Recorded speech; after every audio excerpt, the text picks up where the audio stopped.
On a brisk Thanksgiving morning in 2016, a California woman was found chained to a highway guardrail, severely bruised and traumatized, and claiming she had been kidnapped.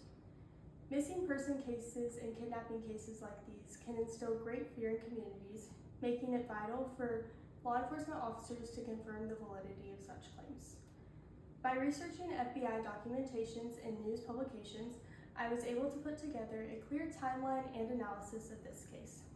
The Sherry Papini kidnapping hoax is a landmark case that can be better understood by taking a deeper look at the disappearance, investigation, and ultimate arrest.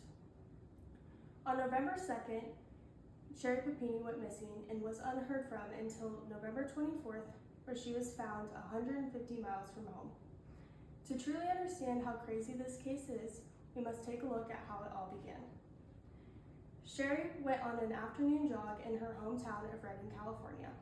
This was pretty routine for her, so when her husband returned home to find that she had not picked up the kids from daycare and that her phone was missing, he immediately knew that something was wrong. ABC News reporter Emily Shapiro highlights that the press and media presence created great fear in the community and raised great support for her family. Everyone in town was terrified. They hung yellow ribbons around trees and set up search parties to look for her. They were concerned that there was a predator on the loose. They raised over $50,000 through a GoFundMe for Papini and her family. She was missing for 22 days until Thanksgiving morning, when the town was shocked to see that she had been found on the side of the highway with non-life-threatening injuries, claiming that she had been kidnapped by two Hispanic women at gunpoint.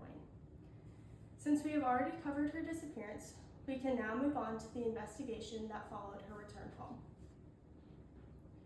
Even after the investigation to find her, law enforcement officers continued to search for her kidnappers and discovered the massive hoax that she had orchestrated.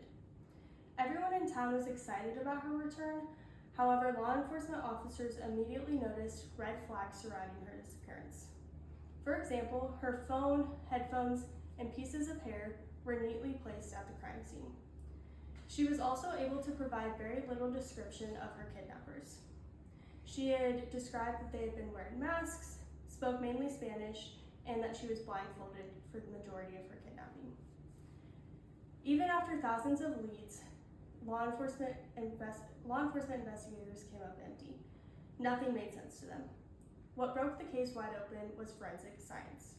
According to the 2022 FBI criminal complaint and affidavit, they were able to expose Sherry after finding DNA on Sherry's clothing that was matched back to her ex-boyfriend. They were able to do so by using a public family DNA database. After confirming the match, they confronted her ex-boyfriend, and he admitted to hiding her in his apartment. He had shared information on how she had starved herself and injured herself to make the story look real. He had even stated that she had asked him to injure her and cut pieces of her hair. Since the FBI knew for certain that Sherry Papini was behind the events that took place on November 2nd, they were able to take her case to the legal system. Sherry Papini was arrested in 2022 after a formal investigation took place following her disappearance. They had her ex-boyfriend's confession, cell phone records, and DNA evidence, so the federal government was able to step in. She was arrested for mail fraud and lying to law enforcement officers during an open investigation.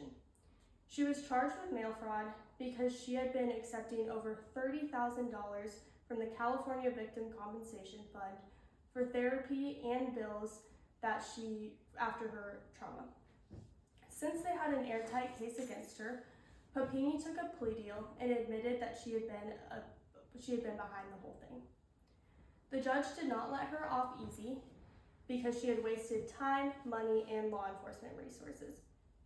Gina Tron, a journalist for People magazine, states that she was sentenced to 18 months in prison and had to pay over $300,000 in restitution funds for victim funds and law enforcement. This case illustrates how much dedication and years of work law enforcement officers put into cases of all types and to prevent fraudulent claims from wasting law enforcement resources and creating great concern in communities. By examining media presence, DNA, and forensic investigations, and the legal battle, we were able to discover the truth behind Sherry Papini and the scheme that she had orchestrated. Sherry Papini might have thought that she was in the clear after she shocked the nation by her strength and dramatic return home. However, forensic evidence and law enforcement proved her otherwise.